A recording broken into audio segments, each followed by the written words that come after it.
اور ولیمے پر اپنی خوشی کا اظہار کریں۔ یہ جو 500 600 700 لوگ لے کر بیٹی والوں کے اوپر حملہ آور ہوتے ہیں نا، اس کو چھوڑ دیں، یہ زیادتی ہے۔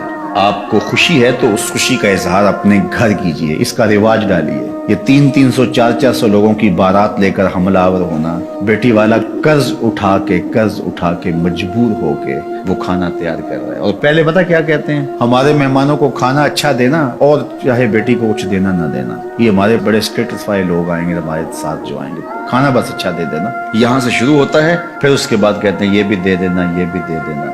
یار جس نے بیٹی دے دی اس نے رکھا کیا؟ اور وہ قرض اٹھا کے تمہیں دے رہا ہے، اور اس سے زیادہ کمینگی اور کیا ہو سکتے؟ اس سے تو جولی پھیلا کے گلیوں میں مانگ لیتے تو اچھا تھا، اس سے تو گلیوں میں مانگ لینا اچھا تھا، اور تم مجبور بیٹی والے سے مانگ رہے ہو، اور تمہیں پتہ ہے کہ وہ قرض اٹھا کے اپنی بیٹی کے لیے جہیز تیار کر رہا ہے۔ ایک دفعہ ایک خاتون میرے پاس آئی، روز ایسے لوگ آتے ہیں، تو اس نے کہا کہ کھانے کا مسئلہ ہے تو آپ حل کر دیجئے۔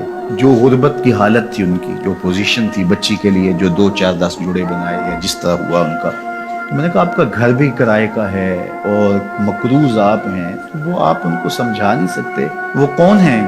وہ آپ کو جانتے نہیں؟ تو وہ کہنے لگی وہ سکا بھائی ہے میرا جو بارات لے کے آ رہا ہے، سکا بھائی ہے، بہن کے ہاں بارات لے کے آ رہا ہے، اور بہن کرائے کے گھر میں رہتی ہے، اور بیٹی کے لیے بمشکل 2 4 جوڑے اس نے بنائے ہیں۔ وہ کہتا ہے قرض اٹھاؤ، میرے مہمانوں کو کھانا اچھا کھلانا تم نے۔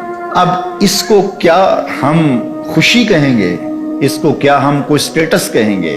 یہ سوائے بے شرمی کے اور کچھ نہیں ہے۔ اور میں سمجھتا ہوں کہ امیر تو امیر پہ ظلم کرتا ہے، غریب بھی غریب پہ ظلم کرتے ہیں۔ اس بہن کو بھائی کہتا کہ تیری بیٹی جوان ہے، میں آؤں گا اپنے بیٹے کو لے کر، نکاح ہوگا، 2 جوڑوں میں گھر لے جاؤں گا، میں کوشش کروں گا کہ تیری بیٹی میرے گھر میں خوش رہے اور میری جانب سے تجھے ٹھنڈی ہوا پہنچتی رہے، تیرا 1 روپیہ بھی نہیں لگنے دوں گا، مجھے چائے پلا دینا، بس اتنا ہی کافی ہوگا، تو میری بہن ہے، میرے باپ کی بیٹی ہے، میرا خون ہے۔ کس طرح میں جو ہے وہ گوارا کرتا ہوں کہ 50 آدمیوں کا بوجھ تمہارے اوپر لاد دوں، تمہارے گھر میں جو ہے وہ ایک فوج لے کر کے آ جاؤں، حملہ آور ہو جاؤں اتنے لوگوں کے ساتھ تمہارے گھر میں؟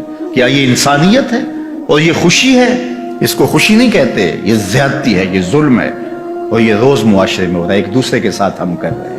یہ ان لوگوں سے پوچھئے جن کی دہلیز پہ بیٹیاں بوڑھی ہو رہی ہیں اور وہ بیچارے فکر میں ہیں کہ کس طرح ان کو گھر سے اٹھایا جائے۔ غریب آدمی تو اٹھ نہیں سکتا جس کی 4 بیٹیاں، ساری زندگی کماتا رہتا ہے اور دوسروں کے گھر بھرتا رہتا ہے، اور وہ پھر بھی خوش نہیں ہوتے۔ وہ بیچارہ اپنا آپ بیچنا پڑے تو بیچ کے بھی لگا دے، لیکن پھر بھی خوش نہیں ہوتے۔ یہ معاشرے کی دکھتی ہوئی رگ ہے۔ چلو عمراء، صاحب ثروت، مخیر حضرات، کسی حد تک متوسط طبقہ بھی کوئی سہ لیتا ہے، برداشت کر لیتا ہے، لیکن مصیبت ان کے لیے بھی بنی ہوئی ہے۔ لیکن بالخصوص جو غرباء ہیں ان کو تو خیال کرنا چاہیے، نکاح فی المساجد کا ماحول پیدا کریں، اور مساجد میں آئیں، نکاح ہو، اور گھر سے بیٹی کو رخصت کر دیں، بات ختم۔ شب زفاف کا صدقہ ولیمہ ہے، اور ولیمے کی تلقین کرتے ہوئے فرمایا ولیمہ کرو چاہے 1 بکری سے ہی کیوں نہ ہو۔ اگر آپ کے پاس زیادہ طاقت نہیں ہے تو آپ 1 بکری ذبح کر کے ولیمہ کریں، اپنے دوستوں کو، اپنے رشتہ داروں کو، اپنے ملنے والوں کو، ہمسایوں کو،